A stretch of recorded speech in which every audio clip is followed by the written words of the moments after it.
goes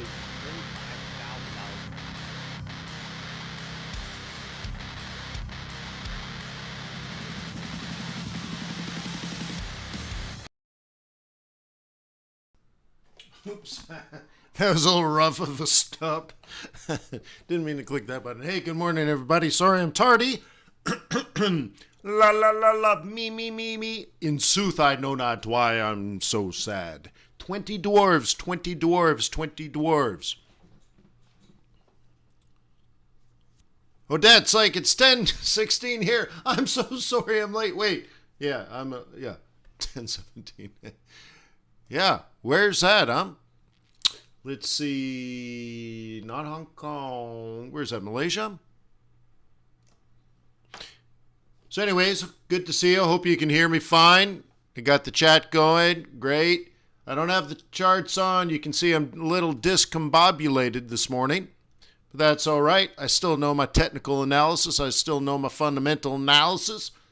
Still remember what's happened over the last 20 years of trading Forex, so we can get the job done. I'm looking at the the name of the title of today's session is Forex.Today, Thursday, the 8th of April, 2021. Okay, that's right. Live Forex trading session. That's right. Quadruple witching Friday. Do you think I cut and paste something? Yeah, so even that's strange.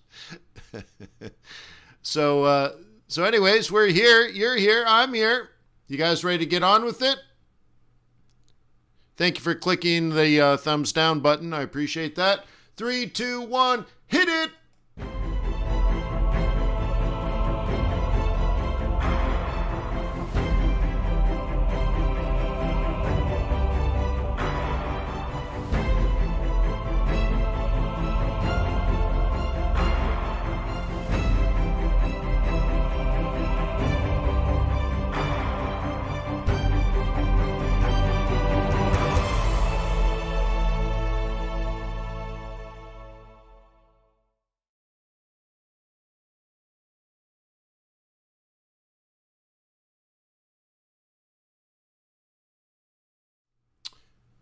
Let me remind you that trading is risky, not appropriate for everyone. Your past performance, good or bad, is not necessarily indicative of future results, but please stay small, stay humble, focus on the long term, and never risk money you cannot afford to lose. So, hey, good morning.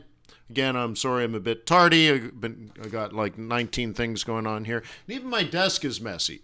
That tells me I need to really spend some time centering and grounding myself. So anyways, all right, so what are we going to do today? I think we should go through the charts. I think we should look at technical analysis, right?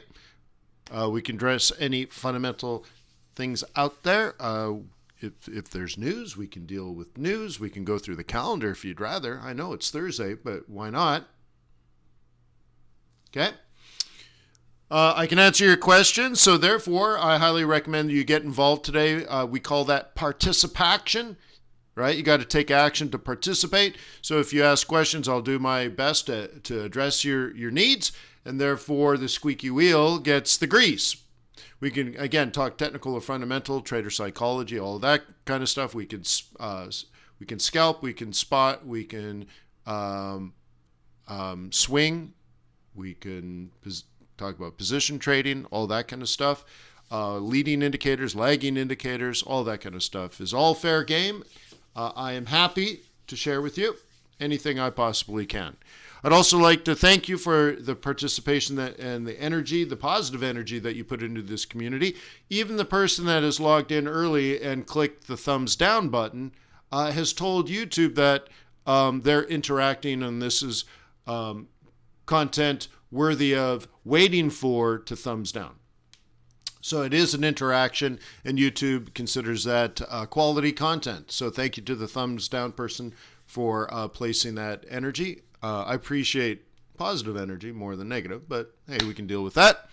I'd like to thank Traders Way for being part of our community as well. You're a broker and you're trying to develop the skills and confidence that you need to trade real money. But once you get to that point, when you're ready to trade real money, you're like, wait, I need a broker to execute my trades, but one that, that I trust. Well, Trader's Way has earned my loyalty and respect. So maybe if you open up a demo account today and trade with them for a few months, a few years even, until you develop that confidence and skills that you need, then at that point, hopefully they've already earned your loyalty and respect as well. So tradersway.com.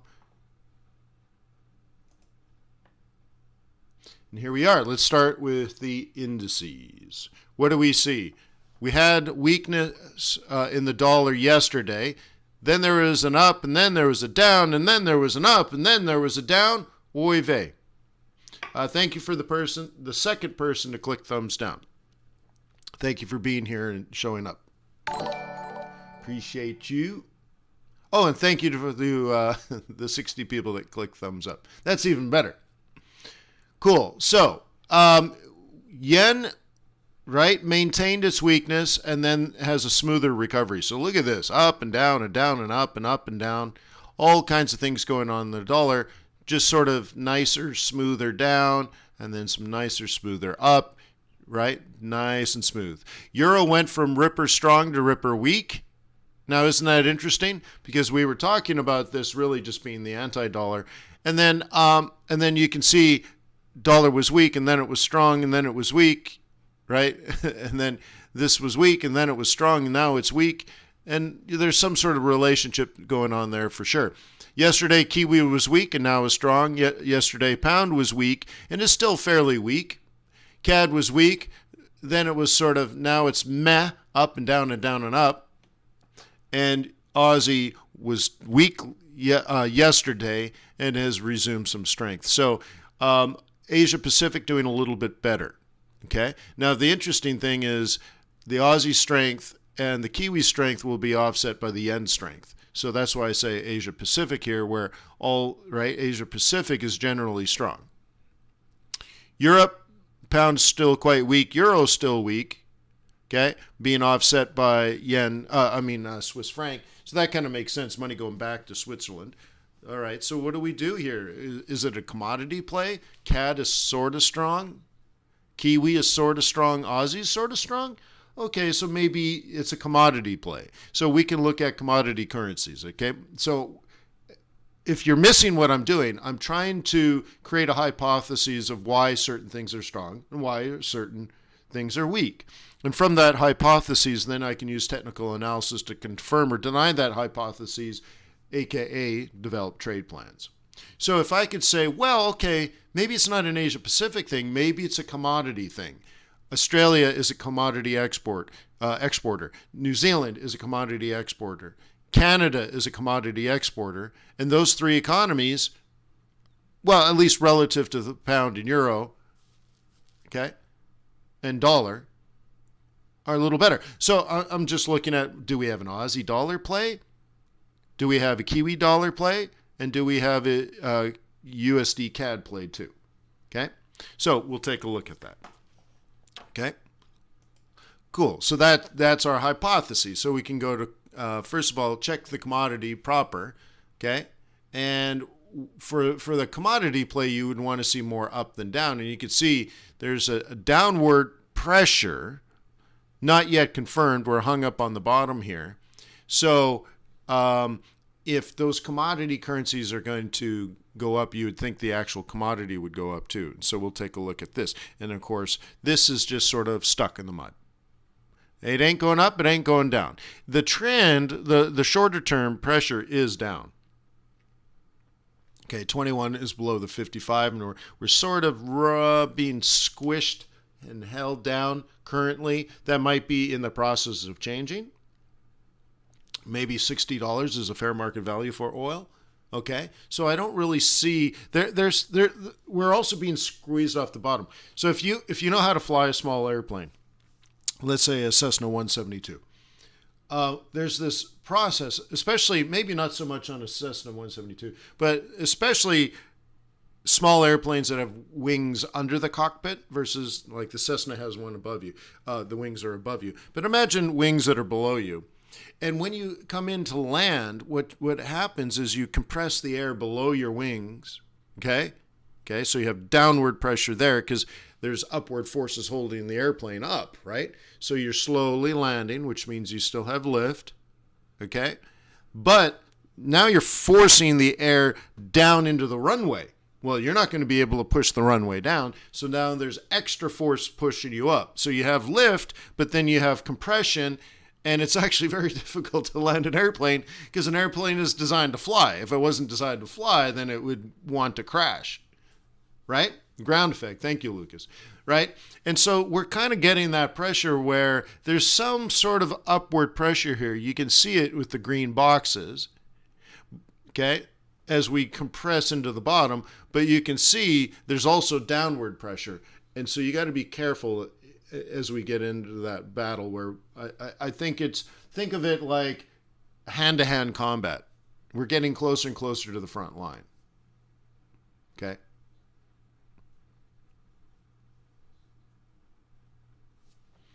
So doesn't actually offer us a whole bunch of direction because we know the trend we would like to be up. Technicals are more down, but then there's this big battlefield where, this is just messy. Okay. So no one has sort of an advantage. It's just not who's right, but who's left that determines the victory. Okay. How about gold? Well, we've been waiting this for about 3 months, I think, for this one. And here we might have this setting up where we got the double bottom and hopefully we start printing a higher high. And so there's a little bit of upward pressure here, but probably not enough to really justify our hypotheses, really. Okay. Checking here, is there risk on going on? At this process, yeah, you could be trading this as a double bottom, higher high, higher low, front running next week. Okay, because we had the test. Remember, I popped this up yesterday. Sure enough, it tested, rejected, back into the buy zone, and so you could be trading this back up. So now you're sort of a 56-ish, or where we are now, 57, probably on our way back up to 60 and maybe beyond. So if you're thinking Bitcoin to 100,000 by the end of the year, well, that's a hypothesis, which is great.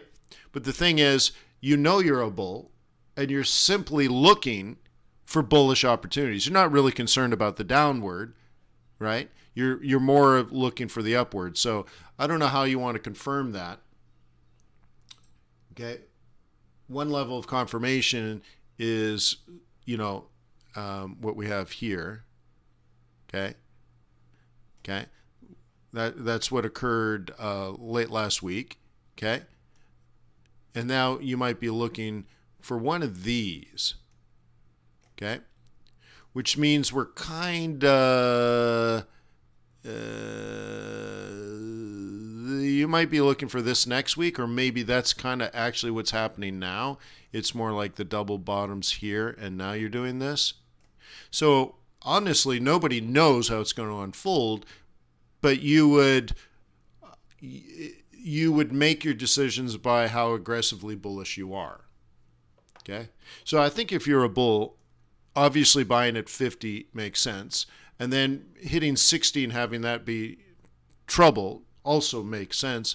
And now you're in the mid-range here at 55. I think that makes sense too. Like, I think if you were a buyer, you definitely had your eye on 55, so now you're kind of in this process right now. Okay?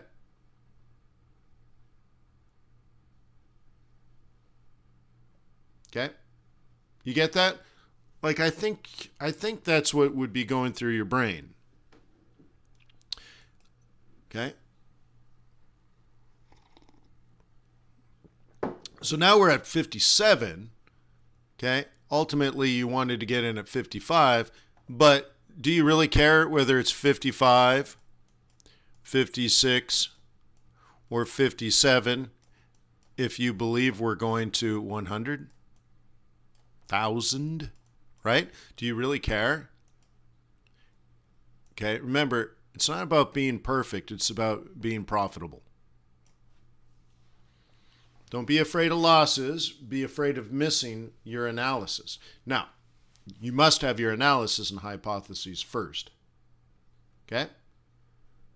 But there's a problem with investing, and I think it's probably all asset classes to some degree, where you don't get what you want. You get what you get. So a real estate investor always pays too much because there's only one buyer, right? There's only one property, and you're the fool that will pay more money than anybody else. So you're always paid too much. And then one day you're going to sell it to someone who's willing to pay more than anybody else, so they're going to pay too much. You're always paying too much. And same thing, like very often you could say, well, I wanted it at 55, but I don't want it at 57. Well, is it going to 100 or not? Right? Is this going to 100K or not? If it is, then, dude, you need to be in it to win it, right? And there'll always be a better trade, and you'll never get the perfection.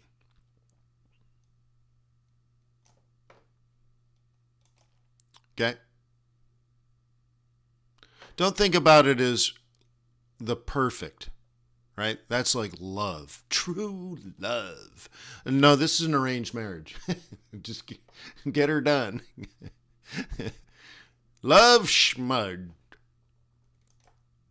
What's love got to do with it?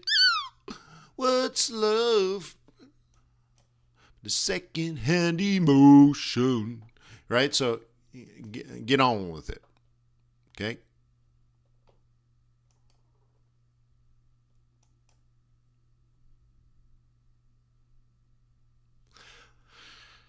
Okay, so what else do we got going? Well, we know we want to have the dollar play, and we know we might be leaning towards commodities. So let's take a look at more commodity currencies. In this case, not these are emerging market commodity plays. What do you think of Mexican peso? Well, it's trending beautifully, huh? Not a problem here on this 4-hour chart. Because remember, the other currencies, in particular the majors, what did they look like overnight? Sort of like was weak, then was strong, then was weak, and now we're kind of like this. What happened in peso? Oh, it just couldn't be more straightforward. Smooth as a baby's bottom. Right?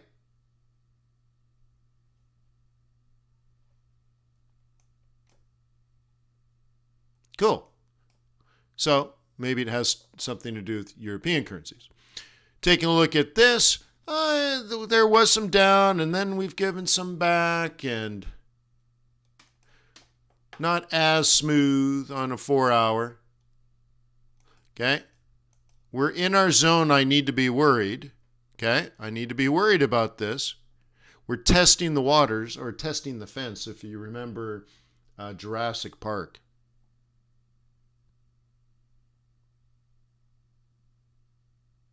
Sir, you don't discuss chart pattern. What do you want me to discuss? I'm happy to try to fit it in.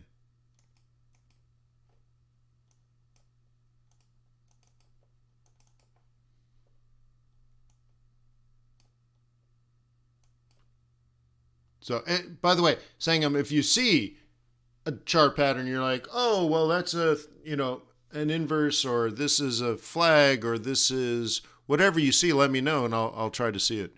But remember, my number one concern is price action.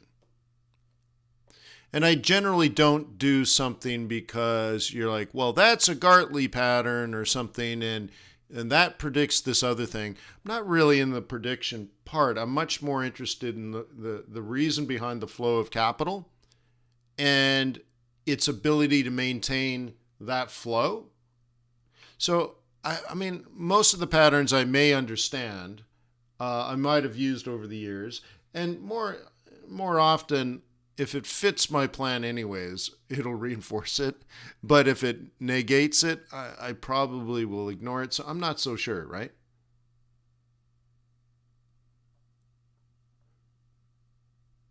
Oh, I see. Yeah, so what I'm saying is Yeah, again, I'm more interested in the flow of money, not necessarily patterns. But you could argue things like, well, price action is a pattern, or patterns emerge because of, how price reacts. But what I've noticed over doing this for so long, no, it's all right. It doesn't matter to the asset class to me whether it's gold or not.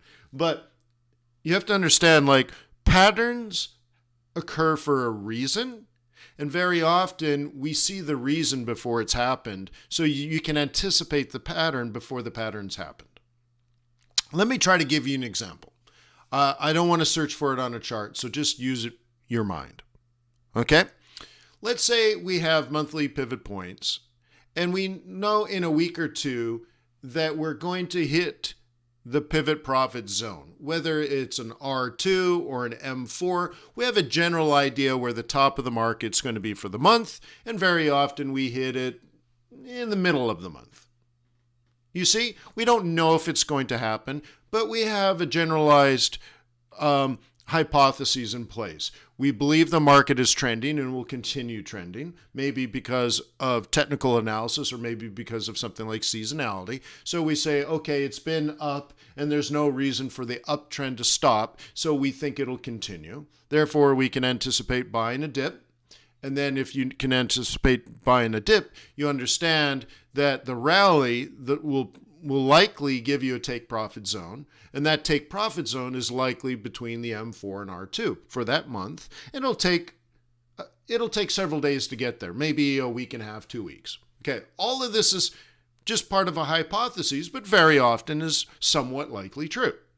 Okay, now you can, even though you may not even be a buyer of the currency pair yet, you already know you want to buy a dip and you already have a generalized idea where to take profit, M4, R2. Cool. So when price gets up there, guess what happens? When it hits M4, the most conservative, profitable traders take profit, and then it comes down. But it doesn't take everybody else out. And then it rallies back up and hits R2. Then everybody who's left takes profit, and it comes down hard.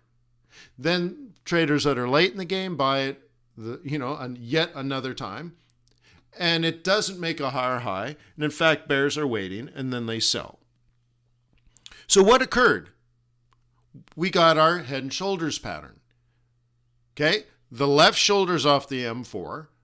The center of the crown or the head is the R2, and then the right shoulder is the failed rally because all the bulls really got out. So some idiot bought it way late, didn't understand what was going on, and they got overrun by the bears, and then it comes down. So now we've just created this head and shoulders pattern, but we understand why it happened maybe weeks before it occurred. So a chart patternist is not, they don't understand things like seasonality. Or they may know this stuff, but they probably don't. Things like they're missing out on seasonality. They're missing out on fundamental analysis, right? They're missing out on why the money is flowing the way it is. And someone that understands all these whys and is not looking at patterns in the past, but instead of projecting out possible market conditions in the future, right? The one that can anticipate will be better apt to adapt. Okay? So you're like, okay, some people are going to get out at M4. If we go up to R2, all the bulls that know what they're doing will take profit. And at that point, you bail. Okay? And then, but you'll see, this is why these patterns occur. So, right? You're not looking for the head and shoulders. You can anticipate where it's likely to happen and why it's likely to happen. And you're really taking profit at the top of the head and shoulders pattern and then maybe even selling the right shoulder. But because you're fundamentally based, you might skip this. You might skip it. And you're like, well, I see the head and shoulders pattern. I think what I'll do is I'll wait a week or so for things to firm up, and then you'll start buying into the uptrend again. But once again, you have to be able to think ahead. And you never really see from me like, oh my God, you have to do this because of this pattern. That's not really the basis of my trading style. The patterns do generally work. That's why they're patterns. But once again, if you understand price action and market behavior and the flow of capital globally, you can anticipate where those patterns occur before they occur, before you see them.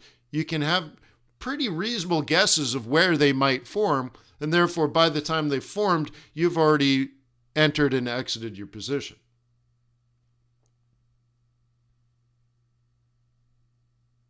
Right? You see?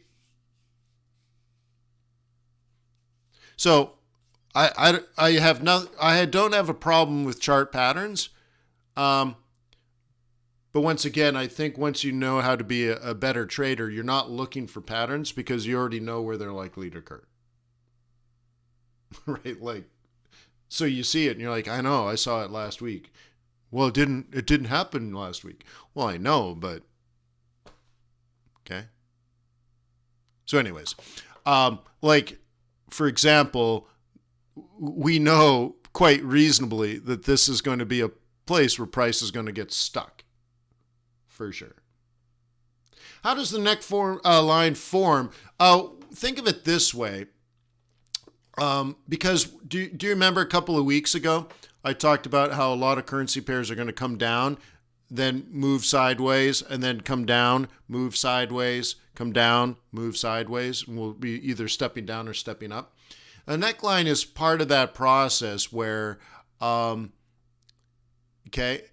know this is an uptrend.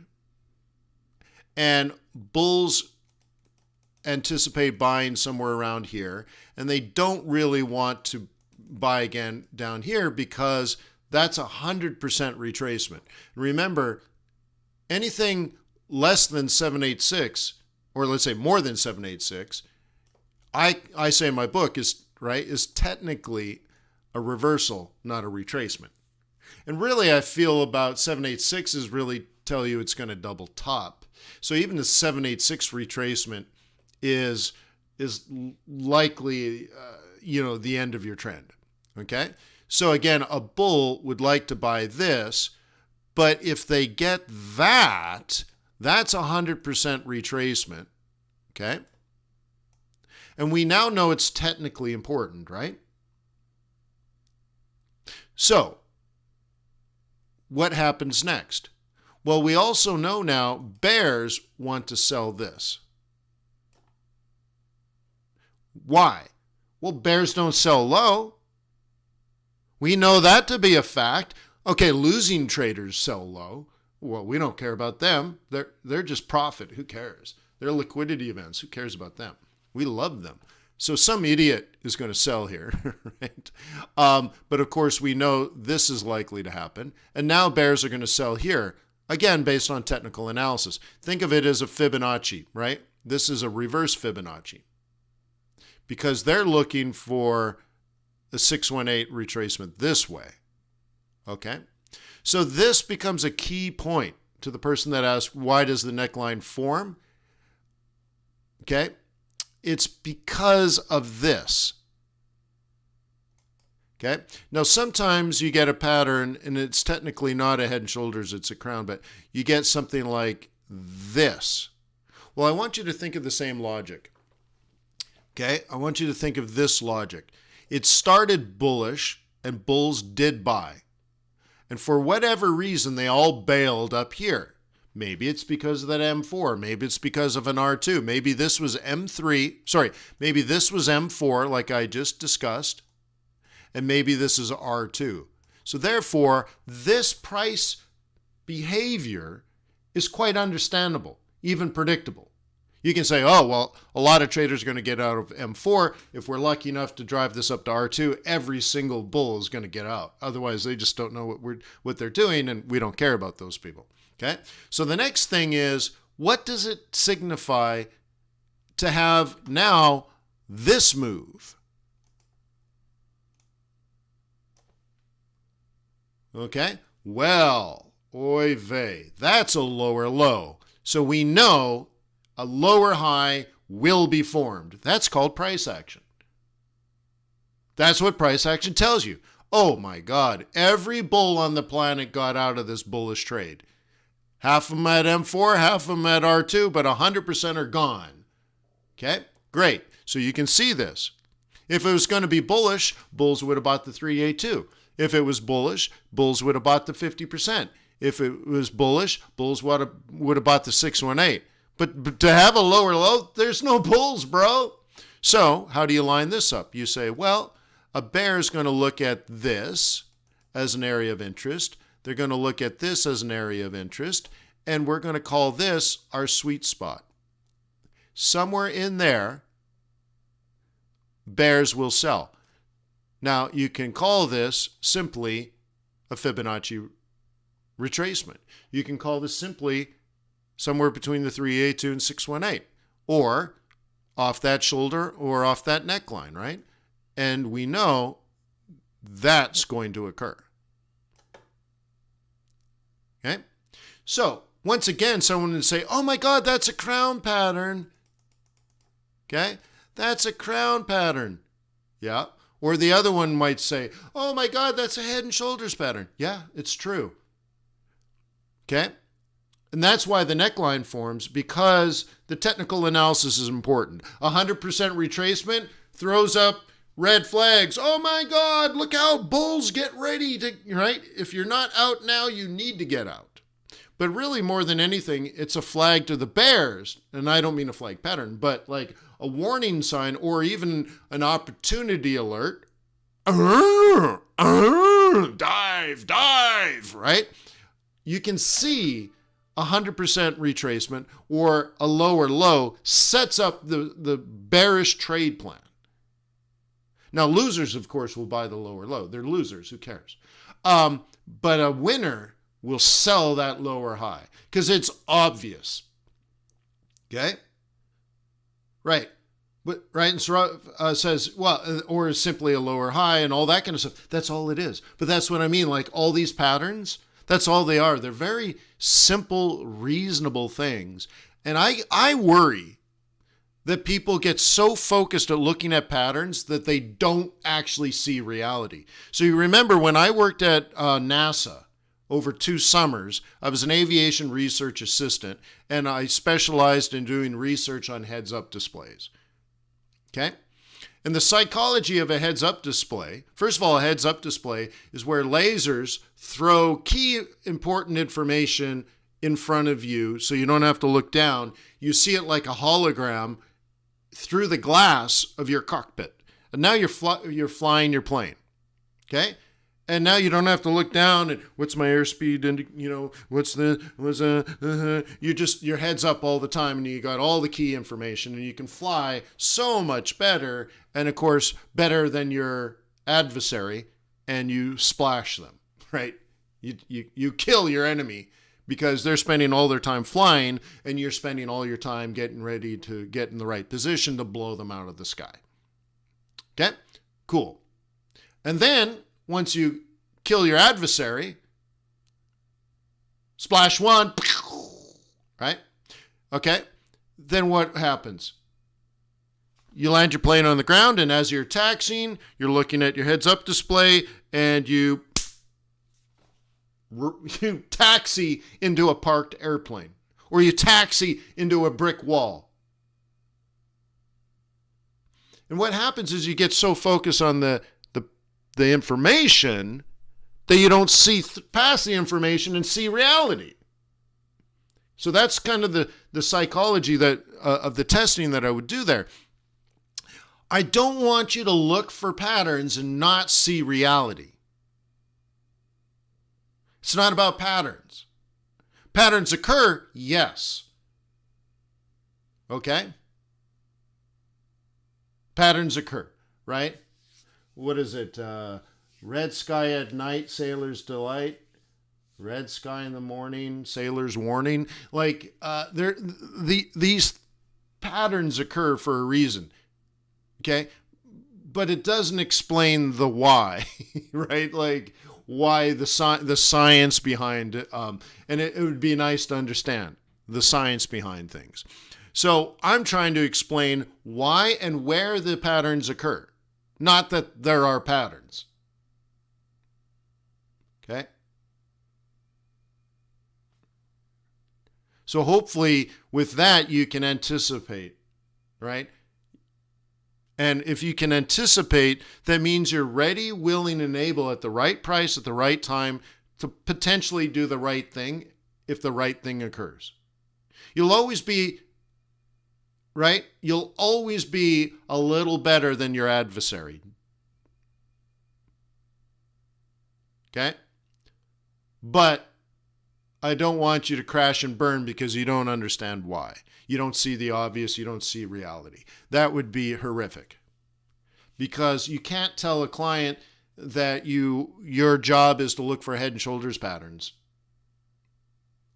You're going to need to actually sit down and talk about your trading thesis of what you expect the next 2 or 3 or 4 or 5 years to be. Okay? Anyways.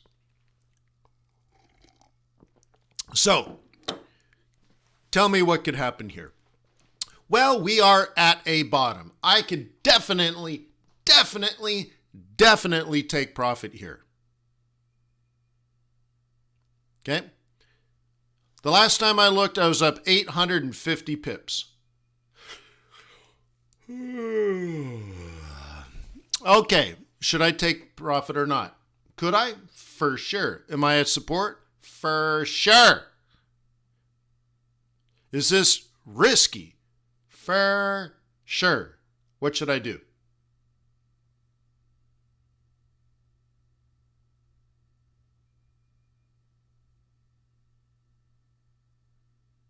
Becker says, let her run. But you know you don't have to.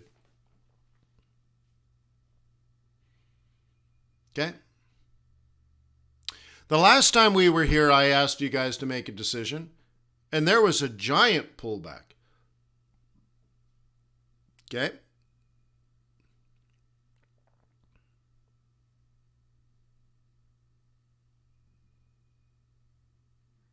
So, how do you feel then?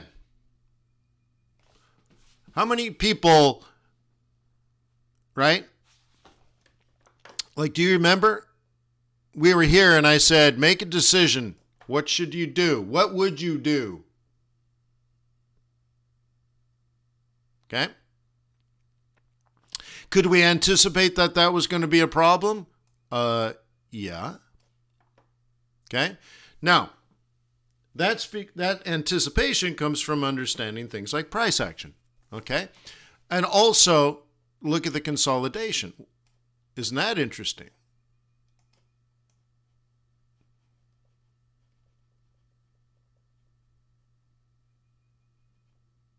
Okay? So what do we know now? Well, the only thing technical analysis tells us here, I don't care what pattern or what indicator you use or what your belief system is, the only thing technical analysis tells you is back here. Okay? So what I teach is if you believe you're in a range, you will stay in the range forever and ever and ever and ever and ever and ever and ever and ever and ever and ever and ever and ever and ever. It will stay in a range absolutely forever until it breaks. Okay? So, technical analysis says it will do this. You can say, but, and I'm not going to listen. That's all it says. Well, change the time frame. Well, now you're trying to find what works for your theory. That's what it says. So you could take profit here, for sure. Now, have the fundamentals changed? So technicals, let's do it this way. Let's take notes. Technicals,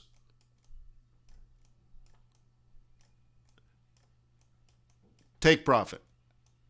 Okay? I'm not even going to suggest buying it up. Okay? Great. Okay, what about fundamentals? What does global fundamental analysis tell us to do? Remember, it's not on this chart anymore.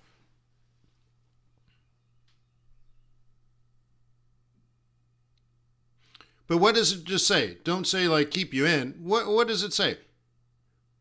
I would argue fundamental analysis shows macroeconomic expansion. Okay? Otherwise known as risk on. Okay? You might disagree with it. Some might agree with that, but let's define it that way. Technical analysis tells us to take profit.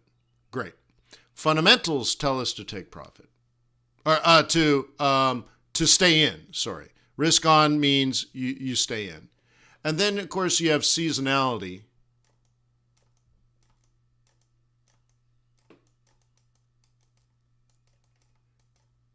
Okay? And I think that would generally suggest risk on right now, between now and July. Typically what we say is the June meeting. Okay? What can happen is the Americans go on holidays and the Europeans get as many trades on as possible to get through the summer, and then they go on summer and the Americans come back.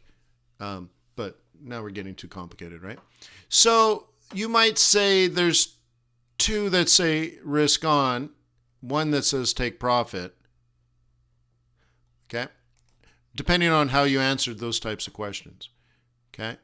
So you might just be looking at it this way. Now, this is why I say you must make your risk management decisions. You could take profit now.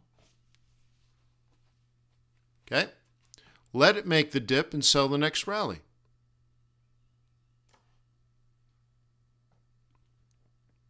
You could do that, couldn't you?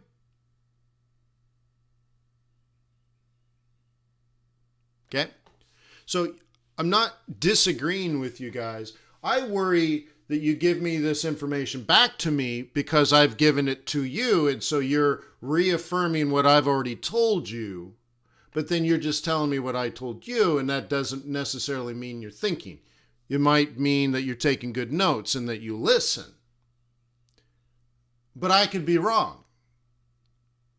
So I'm trying to now show you, now that you have the correct answers, doesn't mean you're going to make a lot of money trading Forex, because ultimately you're just relying on the decision that I made at some point, right? So now, more interestingly, is you will have to say, well, I could put 850 pips in my pocket. Nobody's going to laugh at me for that. And if it drops below this resistance line or this support line, then I will trade it like a breakout, which means you sell the retracement. That could also work, correct?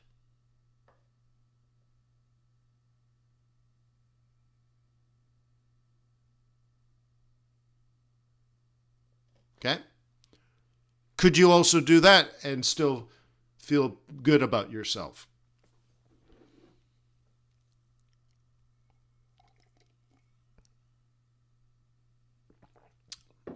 Olin says, it's more work that way. Well, you're proud to work hard for your clients. Remember, I want you guys to trade other people's money one day so that you can then trade your own account without touching it. And that's how you're going to make your millions. You're not going to become a millionaire trading other people's money. You're going to become a millionaire trading your own money. And the way that you'll become a millionaire trading your own money is you'll live on the commissions you earn, if you want to call it that, right? Your performance fees. The 20% you collect from your clients, you will live on.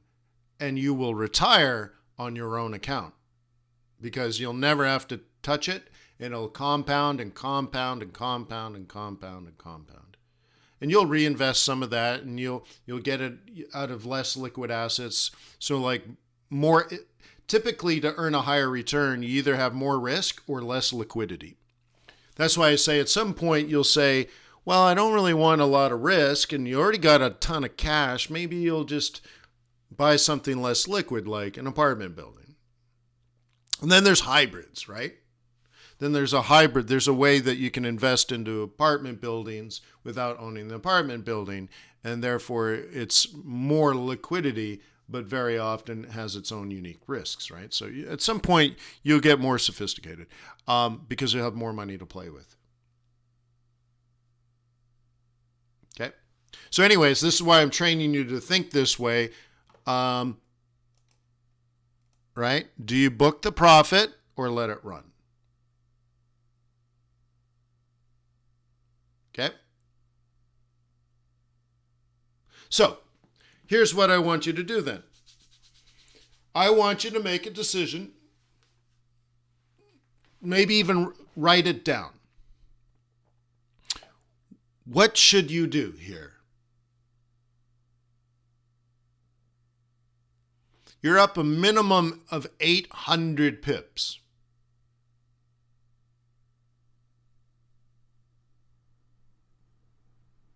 What should you do? If you write it down, we can revisit this in a month or two and see what's correct. See, I asked you to do something similar here. I don't know if you remember these things, if you do these things. I think most people just listen and nod. Okay. But I think if you treat these live streams as more than just entertainment, like watching Netflix or something, if you actually treat this like a classroom, you would ask yourself these questions like, you know what should I do here? Okay? Because I also remember saying that we're going to have the same lesson in April, but I said the end of February is not going to be the same as the end of March. Do you remember that? Dorian says 50% profit. That's not a decision.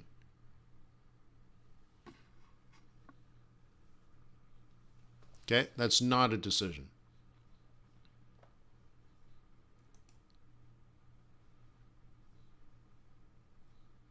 Okay.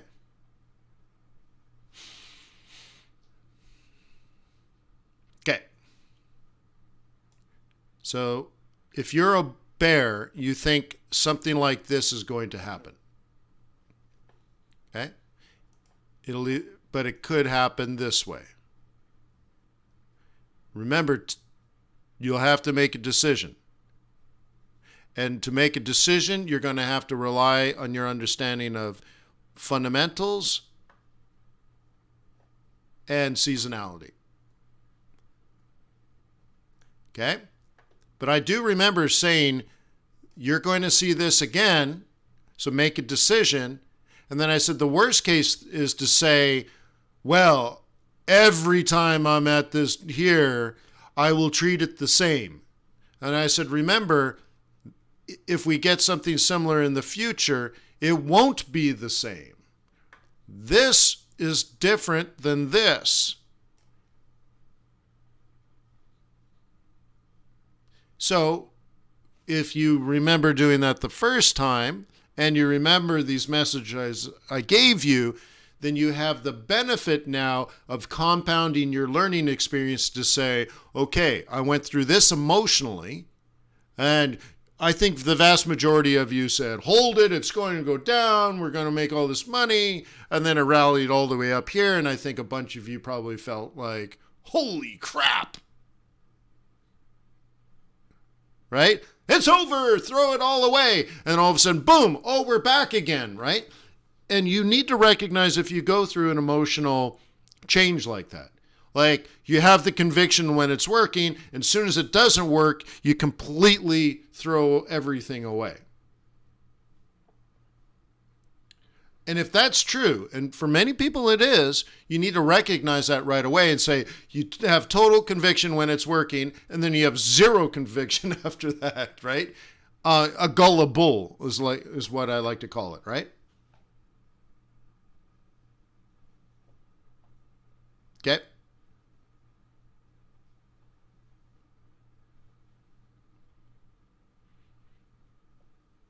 Top 5 websites for fundamentals.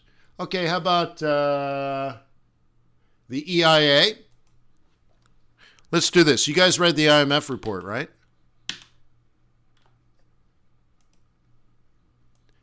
Right? You guys read that already, right? I mean, sort of like Captain Obvious.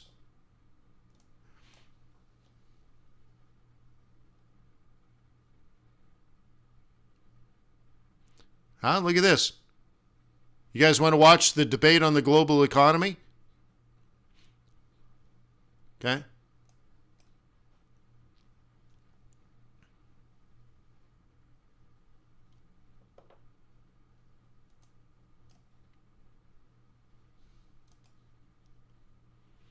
Okay. Here's the executive summary. You noticed it just came out, right? So I'm sure you've read all this stuff. Come on. I don't have to tell you this stuff, do I? The World Economic Outlook. And they even post on Facebook now, huh?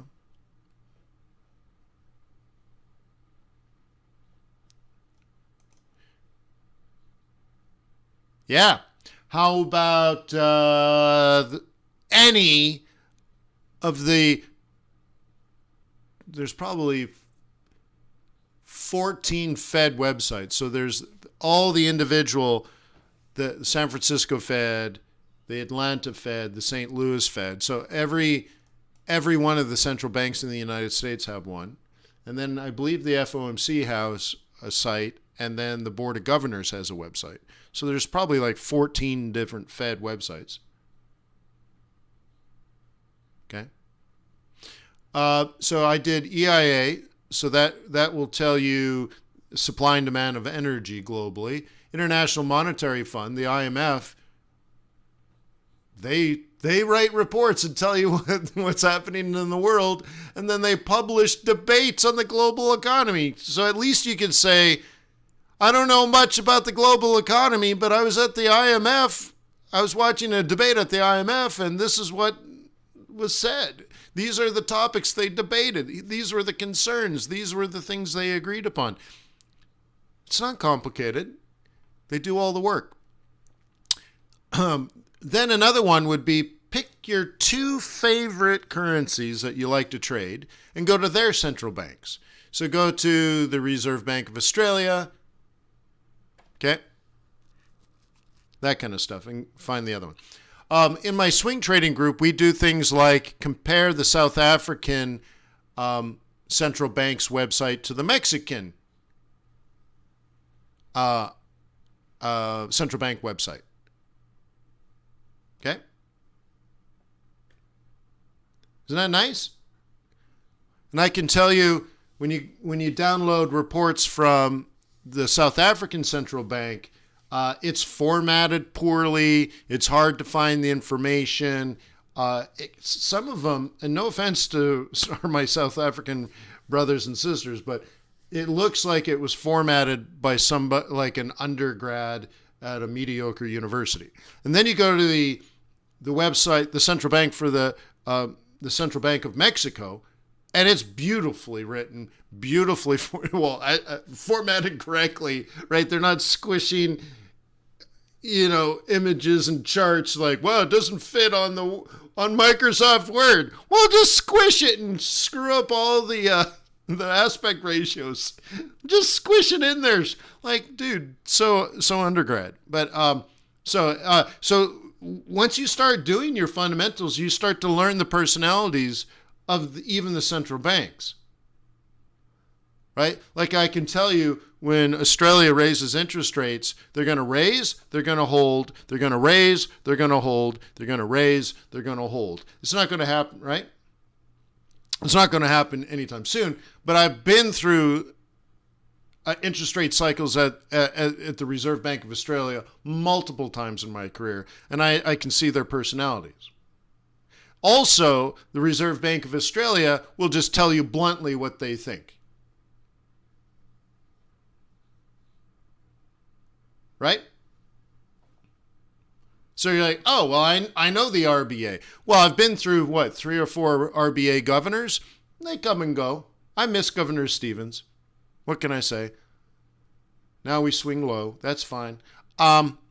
Okay, I missed Karsten's at the Central Bank of Mexico. He had good information, but, all that kind of stuff. So, all this information is endless. There's endless amounts of information. Okay? And the cool thing is, like this website here has thousands. I don't know about thousands, but yeah, let's say at least 1,000 PhDs and quants crunching, very complex data sets from all around the world. And they gather all this information, they do all the calculations, and then they tell you what they think. Do you need to be a quant? No. Do you need to hire a PhD? Well, I have a PhD working for me, but you don't have to, right? So this is cool. You're like, well, I have 1,000 PhDs and quants working for me, crunching data sets from all around the world. And what they've informed me was the global economy is going to grow at 6%. Now, how many people here attended Off the Charts with Wayne McDonald on the FX Bootcamp YouTube channel way back in June and July of 2020? And remember me explaining that we're going to have 6% GDP in 2021.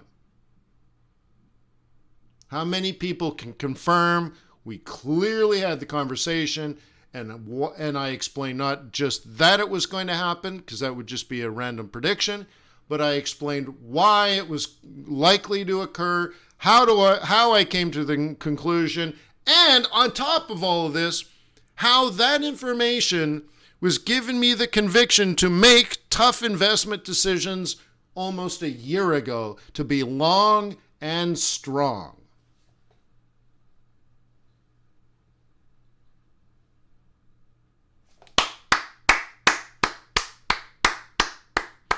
So it's not, right? It's not just the IMF said something. It was that I'm doing what the IMF is doing too. I'm doing what the Fed is doing as well. I am doing the same kind of research, and I'm paying attention to the same type of information as the quants and PhDs at the Reserve Bank of Australia. That I go to the South African website for their central bank and spend time on it. That I go to the Central Bank of Mexico and I spend time on it. In my live trading group, we go to the Central Bank for India on their website and gather intelligence. We've gone to the Central Bank of Israel and gathered intelligence from their thoughts, their projections, and it's the fact that I'm doing these things that lead me to my conclusions. So it's not just one thing or 5 things. It's just that I love doing this and I do it all the time. There isn't one thing. It's the fact that I'm doing everything I can. And I'm always discovering new ways. Okay? You could be doing, how about the rig count every Friday?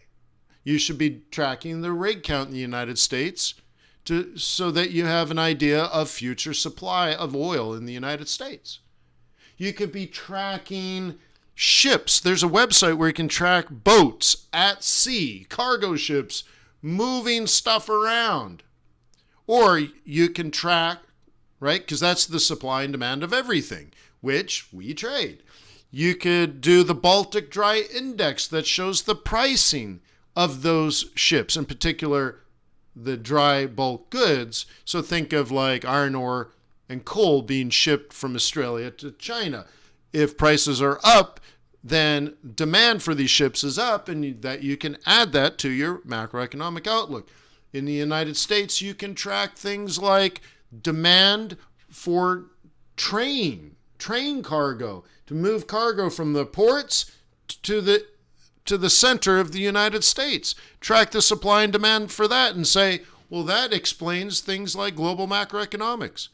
One of the best websites for the United States tracking their economic activity is the real estate industry.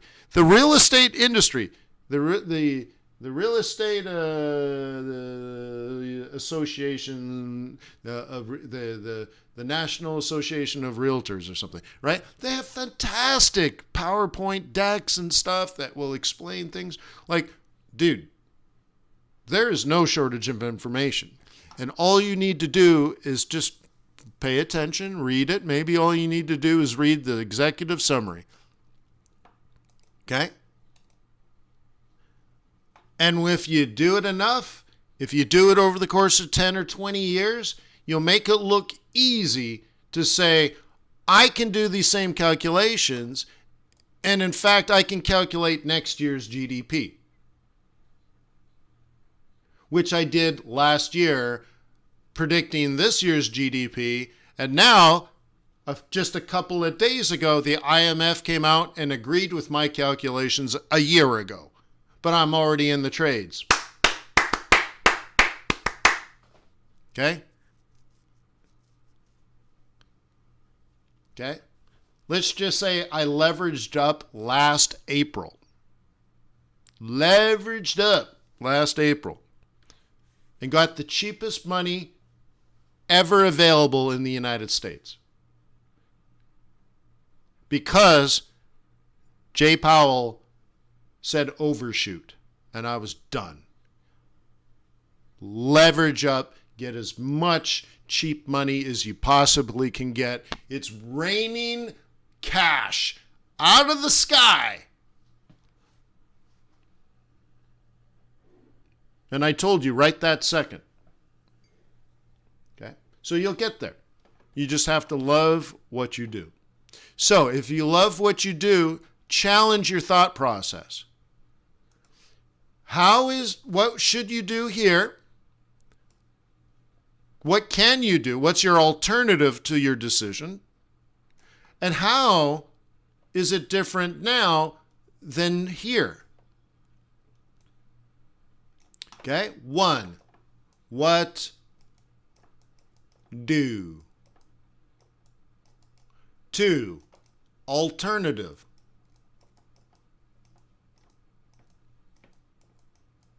Of what do? 3, how different?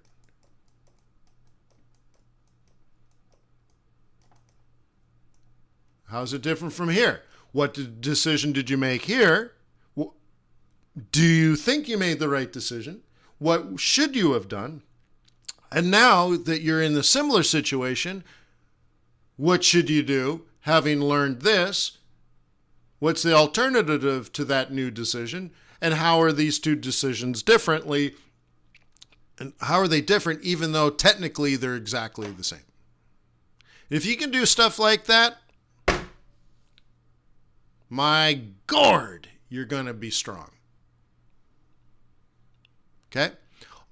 Also, by the way, if the IMF if the IMF just released days ago the global economic outlook, and I'm reading this on vacation, and you're at work doing Forex and you didn't know about it, why not? Imagine you worked for me and I said, Richard, come into the office right now. And you come in and you're like, sir, yes, sir. Have you read the IMF report?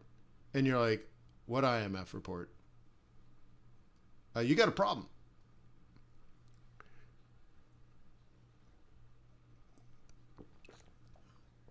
But, sir, you didn't tell me to do it. Oh, I'm sorry. I thought our clients paid you to be an expert. I misunderstood the relationship here. Should the clients call you up and ask you to read the IMF? Richard. Richard's just like, just lie. Yeah.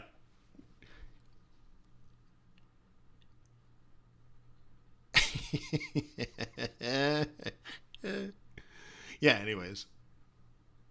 Oh, you've been with Traders Way 6 years. That's cool, man.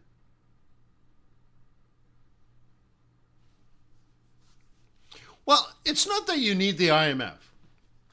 It's not that you need it. But wouldn't you expect that to be something that an expert would have known? Right? Like, I don't know what you want to be as a trader. Okay? So again,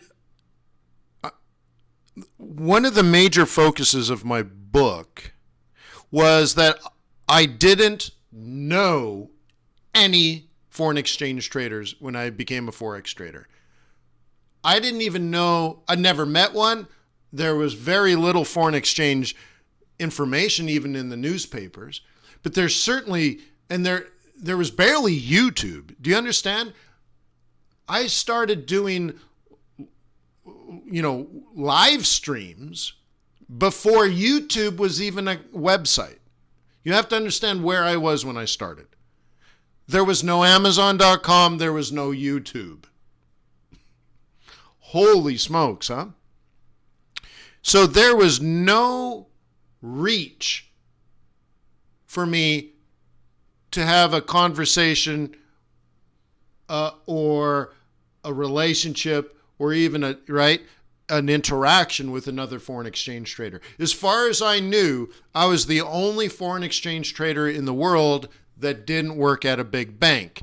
And of course, those were not people like me. They were rich white men with Harvard degrees smoking cigars and laughing at the world. Well, I'm grown up now. But honestly, I was angry when I first started because I felt like it was Ivy League, men sitting at the top of their bank laughing at the world because they have the secret. They know the secret. And I'm like, I don't know what the secret is, but I've figured some things out. Right? I figured things out, and that's why I started FX Bootcamp. And I thought, well, if I live stream, back then they were webinars, but I used presentation software to show people my charts. And I said, well, if I just told everybody everything I've learned, I've taught myself, and through blood, sweat, and tears for years, if I share that information, at least now I can hang out with other currency traders. That was the whole beginning. So what did I do when I was the only foreign exchange trader in the world? From my experience, I couldn't even find them. One of the things I thought about is, what would that mentor be if I had a mentor? What would that trader be like? What kind of, and I really thought about it. So now we call it, what do you call it now? Create your customer avatar. So this is what they teach in college now. What's your avatar? You have to make your avatar. Okay, great. So what is the avatar of the perfect foreign exchange trader? That person that's going to mentor you. What kind of behavior do they exhibit? Not like what kind of returns, but who is this person? Do you understand? Who is this person that's going to mentor me? What kind of person are they? What kind of personality do they have? What kind of behavior do they exhibit? And one of the questions to you now, when you're thinking of the avatar for your mentor, the person mentoring you, does this person know the International Monetary Fund just released their economic outlook for the entire world? And do they understand how this information predicts the flow of capital in the near to medium term? Right? If the answer is yes, then you need to say, holy crap, I just got my butt whooped. Okay? You just had a learning experience. You just had a wake-up call. This is what I do on my vacation. Okay? Cool. So you need to write that down.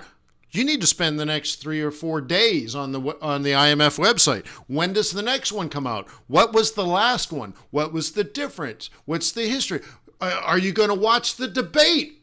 Oh my God, they're going to debate? Like, oh, you should get like excited. You're not going to Netflix today. You're going to watch the recording from the IMF debate on global macroeconomic activity now and into the near future. And why? Why do they think this? You're like, oh, this is awesome. You might make $1 billion with this knowledge. Or you can watch Netflix. Do what you do. Okay? You understand? So you either change your behavior or you just do what you've been doing. Whatever. You'll figure it out. It'll work out. Don't worry. Yeah. Okay? How bad do you want it?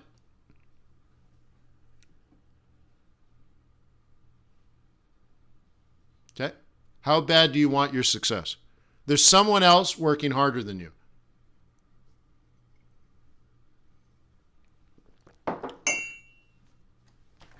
Okay?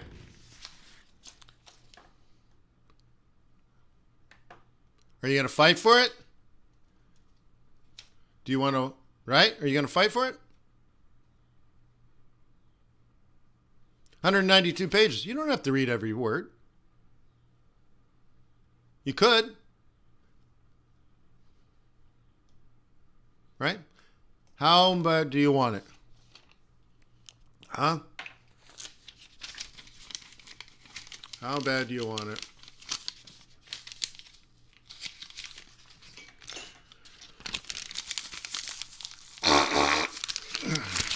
Huh? How bad do you want it? It's only money, honey, but you got to earn it.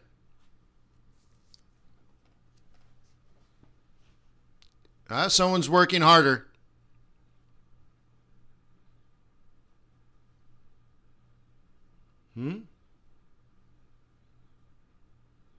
Yeah.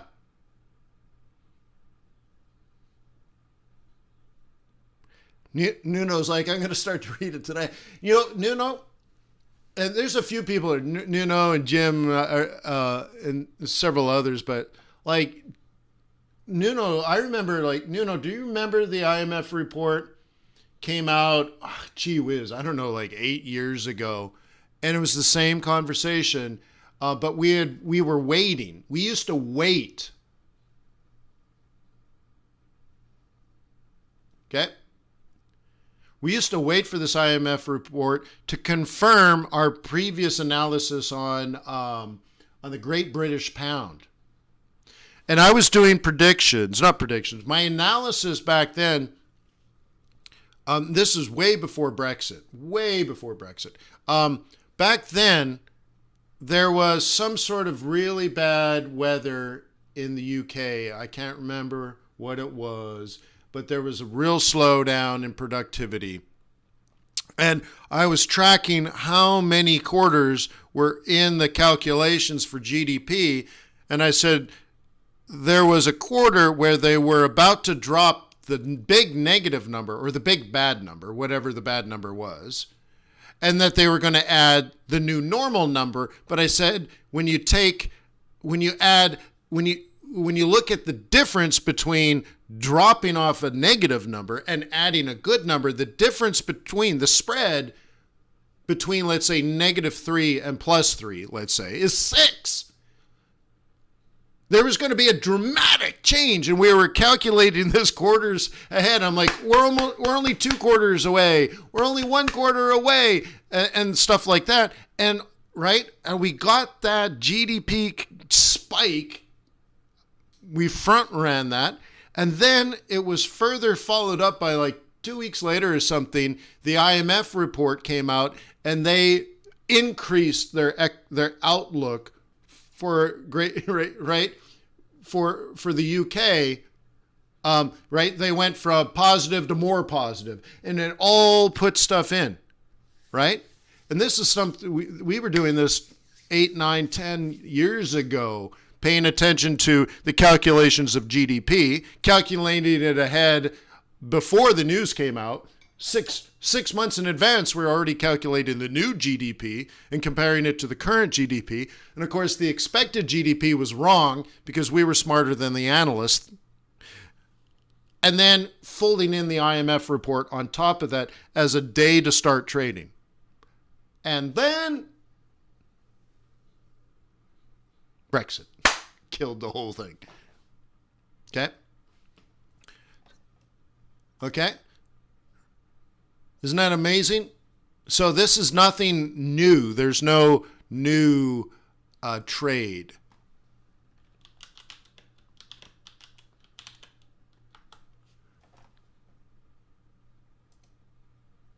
This may have been 2013. Okay? This may have been 2013 that I'm talking about. I think it was in the United States, it was maybe 6 months before the taper tantrum. And I just looked that up, and that was 2013, around October. So this might have been the global economic output, April of 2013. Huh? You're like, oh my God, dude, that's, yeah, I know, it's 2021, that was 2013, okay? So imagine now, right, what we do here in our live streams is exactly the same as in 2013.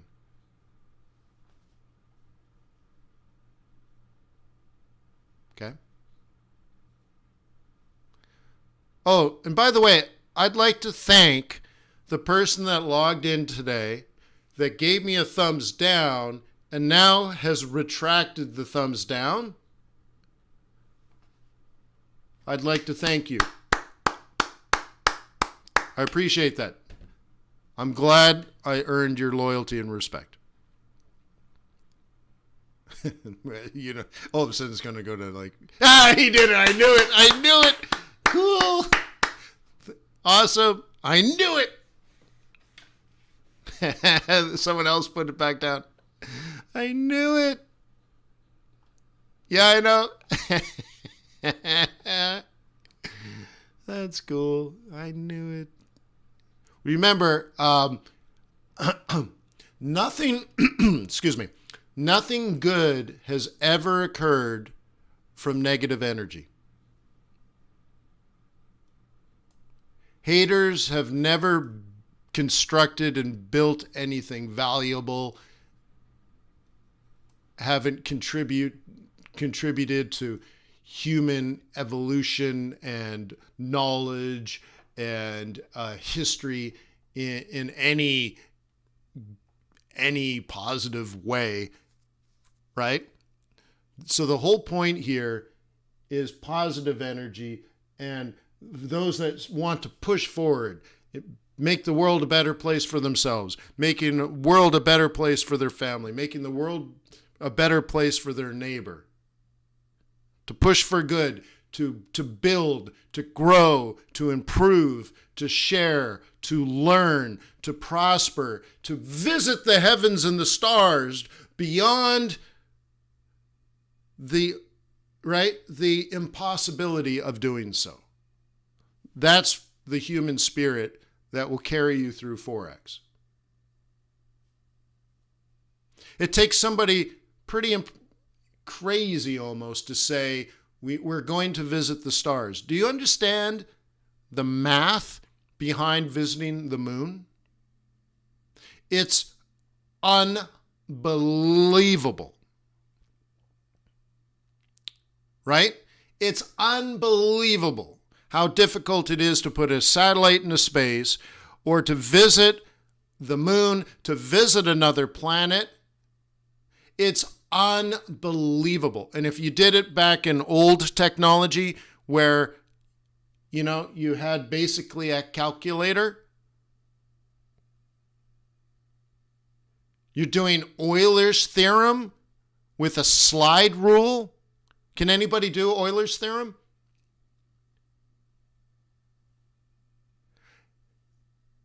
It would be insane. But the human spirit and positive energy and collaboration and focus drives us and builds beauty, builds efficiency and effectiveness.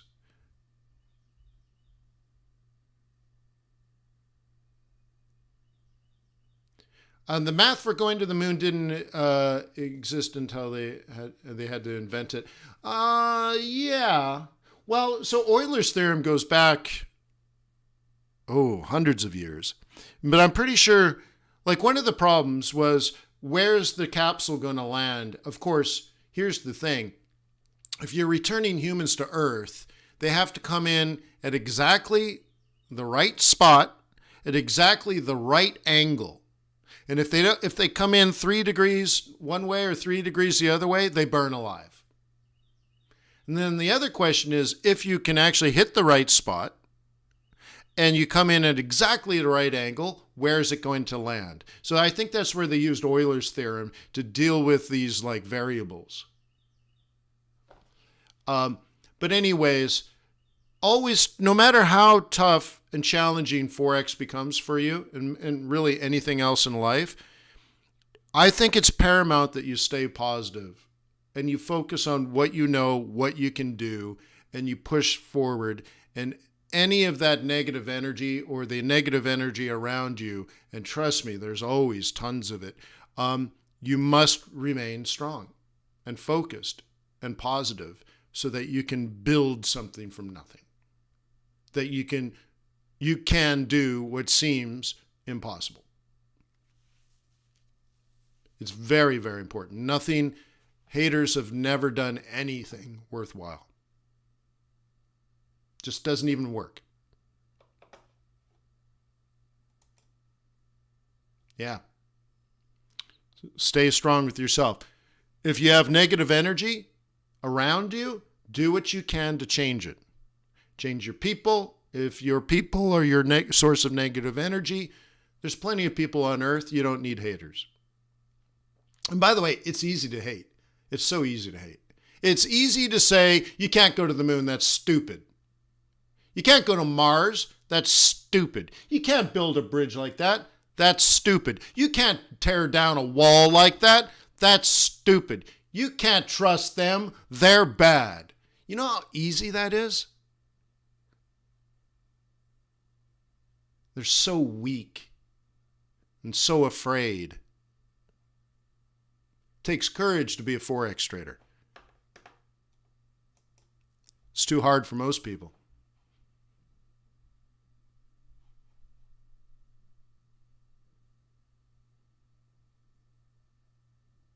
It takes courage. It takes strength to be a foreign exchange trader. It takes strength and conviction to be here 15 years. It takes strength and conviction to come back. You know how strong, right? You know how strong of a person you must be to come back. Because there's still a path and a journey to continue. It takes strength to do that. That is a difficult thing, to be here 10 years ago and then come back 10 years later and be open-minded and acceptant, right? You have to say to yourself, there's more. Right? To say that that's a good thing. I don't know why, and maybe it's in American culture. I don't know about European culture. I didn't grow up in Europe. But like, because I'm an entrepreneur, I love asking for help. And when I say, let's get a coach for our kids, or let's get a math tutor for our kids. Let's get a Spanish tutor for our kids. There's in society, and I don't know why, it's like, no, only kids that are failing get a math tutor. Only kids that are failing get a Spanish tutor, that kind of thing, right? And I'm like, why? What? Why? No, because your kids are smart, you get them a tutor. Because your kids are smart, right? You get them tutors. Because they're smart, you give them more resources, right? And so very often asking for help is considered a failure. And I think if you're in a society like that, or wherever, like if it's the same for you, having the conviction to say no, asking for help is a core strength. Coming back is a core strength. To say, I'm open, I want to learn more, it's not a failure, but a strength. Because I know I'm still pushing myself to learn as much as possible. I just gave MIT thousands of dollars, and they're going to teach me about cryptocurrency. But I know everything. No, I don't. Okay? I just sent them money. I think it was yesterday. Yeah.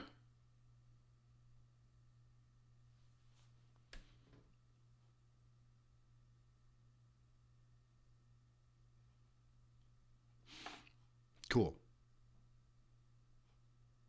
How can you join that class? Go to go to MIT.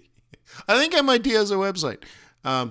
Anyways, or I'll just share with you what I learned. How about that?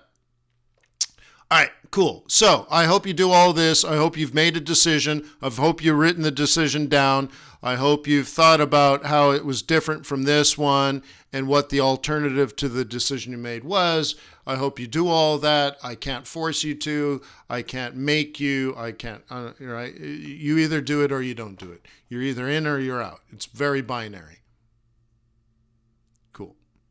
If you're on the peso trade, congrats. Loving it, huh? Cool. Cool. Great. Good. Fine. Great. Good then. Fine.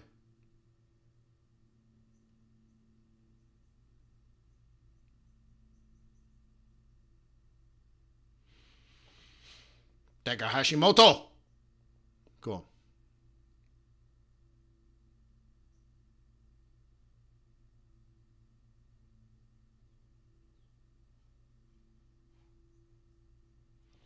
Oh, we got checks in the house. Check. It's such a beautiful country. Oh. Yeah, Czech Republic's nice. Praha! I remember being stuck in Pelzen, trying to get a bus to Prague. And I'm like, I can't find, no buses go to Prague. There's a lot that go to Praha, but nobody goes to Prague. And then I think I took a leap of faith. I'm like, maybe Praha is Prague. I don't know. But I got to get out of Pelzen.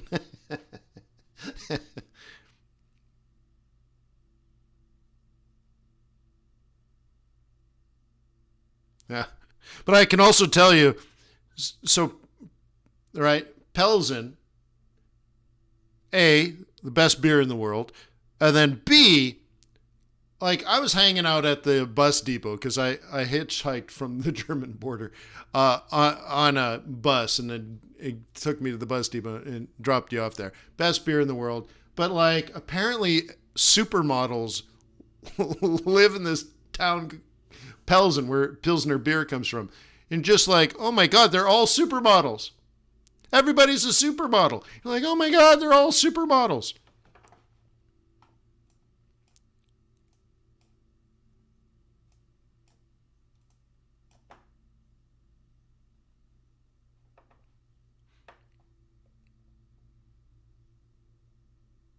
All right. Okay, what were we going to do? We were looking at commodity currencies versus dollar. All right. Okay, what do we know? We know we got resistance in front of us. We know this is a bear zone. But we also know this is a buying price. And this is a 1, 2, 3. And if you traded one of those, you are now going to run into some issues here, but you're going to make your way up to there is your plan. I have this outlined for a place of hesitation, so you probably would want to take profit here. Okay? So the opportunities, of course, double bottom on the first hour of the week you bought it, because that's how you swing trade. The second one was 1, the double bottom, 2, the higher high, and 3, the roll reversal. Okay, standard 1, 2, 3. Okay, so you look at it this way. 1 is the double bottom, 2 is the higher high, 3 is the roll reversal. So now you're long and strong, and this would be your target, a combination of price action and market action. This is price resistance, and this is market resistance. Okay? There's my whole gig, my whole bag, baby, is separating market from price. So price, and let's maybe back up here. Okay? There you go. So the market says, if you get to 73, consider taking profit. The market says if you get near 73.27, you should consider taking profit. You do you. 73, 73.27. And then it says the best you could ever hope for under current market conditions, if you're a bull, and boy, oh boy, you got a lot of challenge in front of you. But if you can do it, if you're crazy aggressive, you're going for 74.5, 74.41. And that's also price, not just market. This is market, this is price. So there, we have 2 levels of resistance where price and market agree. Okay? Now, if you're a bear, this is the easiest trade you've ever seen. If you're a bull, you got to work for it, baby.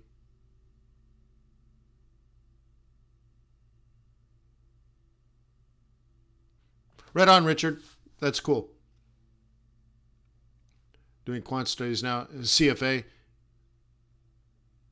Yeah. You're doing all 3?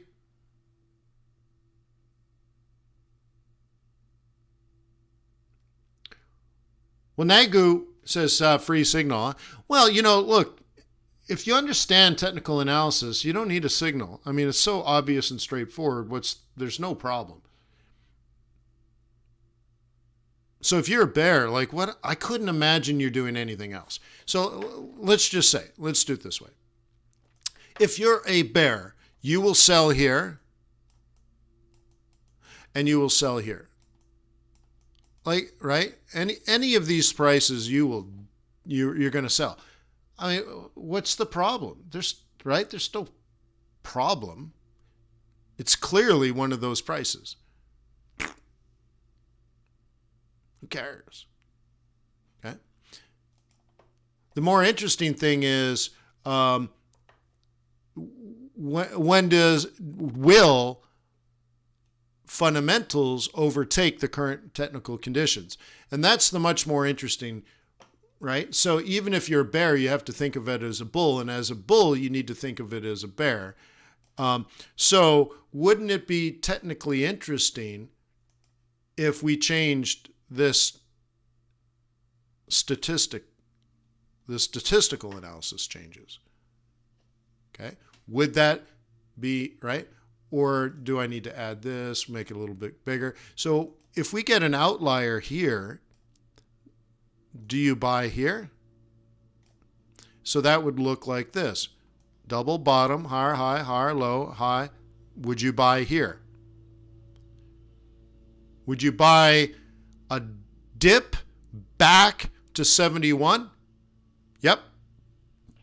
I probably would.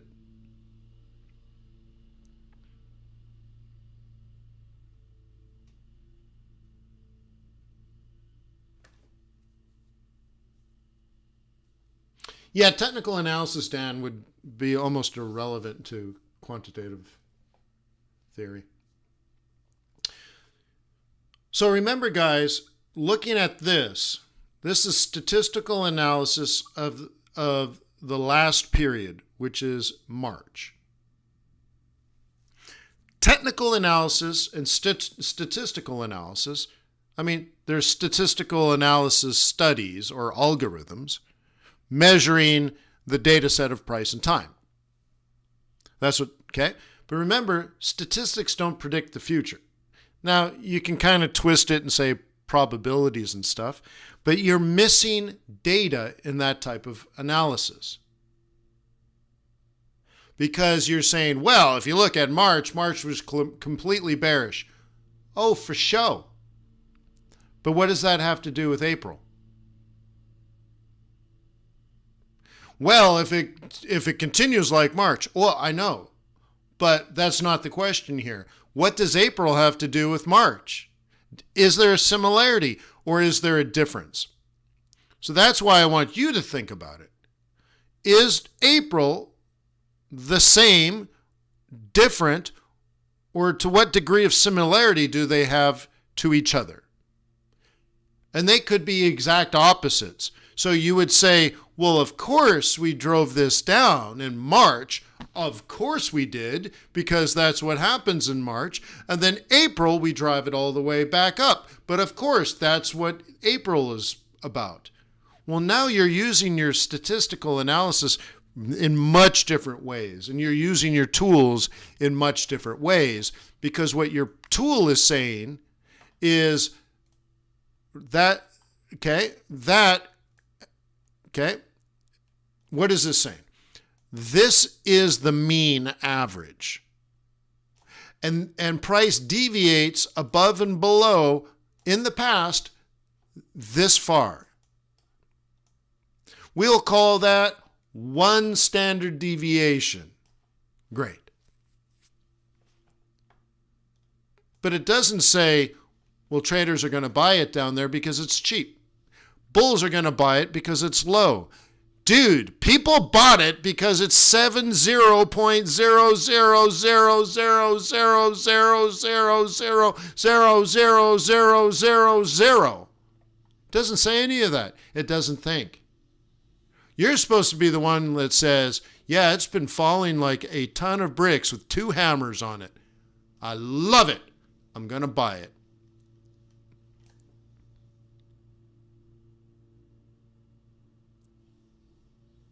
You understand? You're like, oh my God, yeah, it fell the entire month. I love it. Boom, boom, you're gone. Okay? And so that's why you got to be careful with technical analysis only, is you just miss it. You don't see it coming because it hasn't happened yet. And by the time it's happened, you're either too late. Well, it's never too late, but you're just, I don't know, just whatever. You just never aimed the right way. Okay.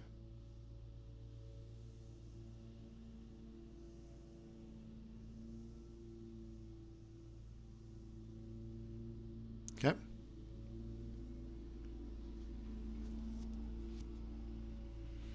Okay. And of course, look at last April. This period of April and May, it may have led you to frustration with the market. I can tell you, in this period, I asked some of you guys to have a portfolio of 20 or 30 trades. No, sorry, I think I said 16. I said 16 trades, right? And out the June Fed meeting. It was a challenge. And I said, right, do not lose your conviction.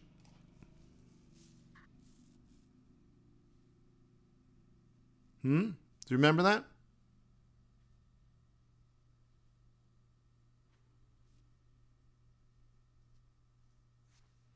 Look at, nothing happened in April. Nothing happened in May. Oh, that could happen now. Will you lose your conviction? Will you give up? Will you walk away? Imagine over this 8-week period, not even this giant drop. Okay? Let's just say during that entire period. So let me mark this again. And let's erase. I don't know if you know this. MT4 has an erase feature, right? You see this? We'll erase this. It didn't happen. Okay. So imagine now you gave up after 8 weeks of mediocre trading. And you walked away because there was no opportunities. How would you feel now? Imagine instead someone challenged you and said you should try to get 16 trades open.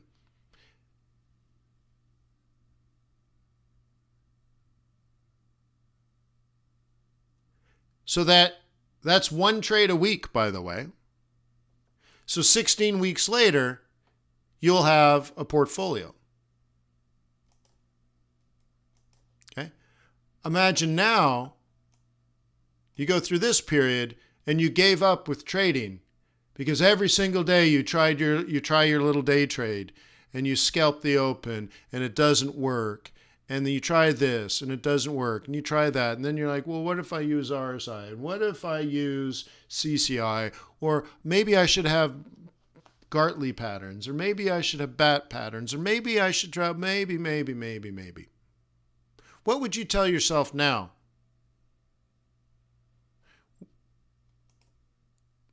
Was this an opportunity to thrive or quit? Was this an opportunity to thrive or quit?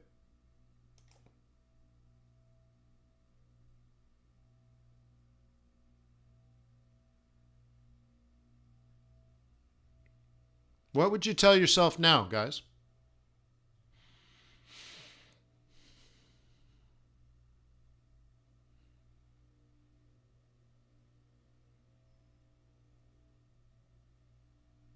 Now that you can see the future. Okay? Here's the 3rd week of August. That's prime time for me. But we knew this year November was the play, not September.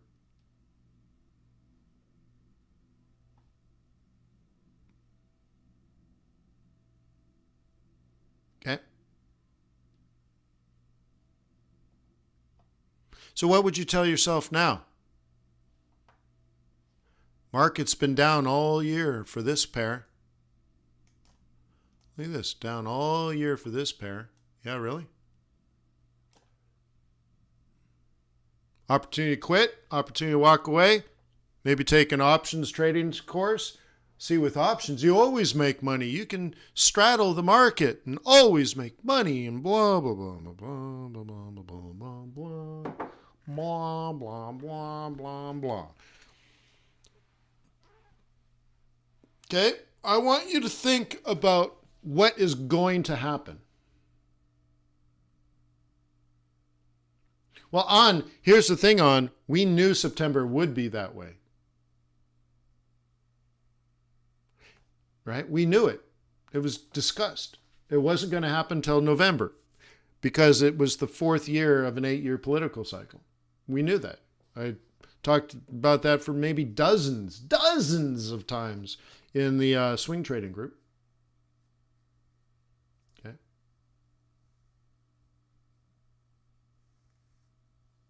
Okay. That's true, Cameron, but not if you walk away. So anyways, I got a whole bunch of thumbs down now. Really? Was that bad? Okay, well, I apologize to everybody. I guess I got off track. We went from 1 thumbs down to 6, so I really upset some people.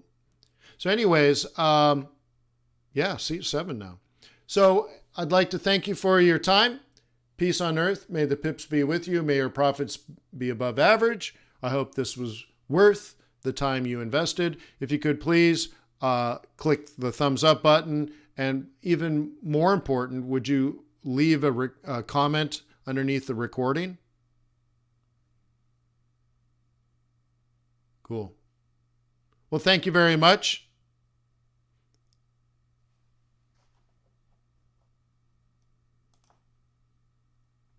If you're in my live trading group, I will see you at 2. Okay? Remember, a link to Trader's Way is in the description below. A link to FX Bootcamp the link is in the description below. The link to my book is in the description below. So if you need resources, videos, books, live groups, trustworthy broker, all those links are in the description below the recording. And I will see you later today if you're in my swing trading group. If not, I will see you tomorrow here at Forex.Today. Cheers.